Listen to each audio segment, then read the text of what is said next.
നമുക്കൊരു നിഅമത്ത് കിട്ടുമ്പോ ആ നിഅമത്ത് കിട്ടുമ്പോ നെകളിപ്പല്ല വേണ്ടത്, അഹങ്കാരമല്ല വേണ്ടത്.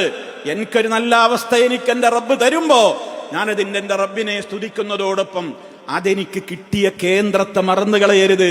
ഇന്നത്തെ ലോകത്തിന്റെ സ്ഥിതി അതാണ്. നല്ലൊരവസ്ഥ വന്നു കഴിഞ്ഞാൽ പിന്നെ അവൻ കഴിഞ്ഞ കാലങ്ങൾ മറന്നുപോകുന്നു, അവൻ ജീവിച്ചു വന്ന വഴികളെല്ലാം മറന്നുപോകുന്നു. വന്ന വഴികളൊക്കെ മറന്ന് അഹങ്കാരത്തിന്റെ ഗരിമയിൽ കയറിയിട്ടാണ് പിന്നെ അവന്റെ നടപ്പും ഇരിപ്പും സംസാരവും ഒക്കെ. മറന്നുപോകരുത് മനുഷ്യ, തന്നവൻ റബ്ബാണ്. വളരെ വ്യക്തമായി ഇന്നും നമ്മൾ പാരായണം ചെയ്തിട്ടുള്ള സൂറത്തുൽ കഹ്ഫിൽ ഒരു തോട്ടക്കാരന്റെ കഥ പറയുന്നില്ലേ?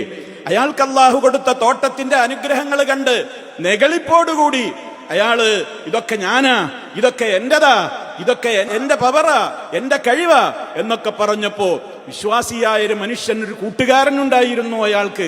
അയാൾ പറഞ്ഞു കൊടുത്ത വാചകമാണ് ഖുർആന പറയുന്നത്, വലൗലാ ഇദ് ദഖൽത ജന്നതക ഖുൽത മാഷാ അല്ലാഹ് ലാ ഖുവത ഇല്ലാ ബില്ലാഹ്. എടോ, നിനക്ക് നിന്റെ തോട്ടത്തിൽ പ്രവേശിച്ചപ്പോ ഈ അഹങ്കാരത്തിന്റെ വാക്ക് പറയാതെ മാഷാ അല്ലാഹ്, അല്ലാഹ് ഉദ്ദേശിക്കുന്നതാണല്ലോ എനിക്ക് കിട്ടുന്നത്, ലാ ഖുവത ഇല്ലാ ബില്ലാഹ്, അല്ലാഹുവിനെ കൊണ്ടല്ലാതെ ഒരു ശക്തിയും പവറുമില്ലല്ലോ എന്ന് നിനക്ക് പറഞ്ഞുകൂടായിരുന്നില്ലേ എന്ന് ഉപദേശിക്കുന്നുണ്ട് ആ സത്യവിശ്വാസിയായ കൂട്ടുകാരൻ.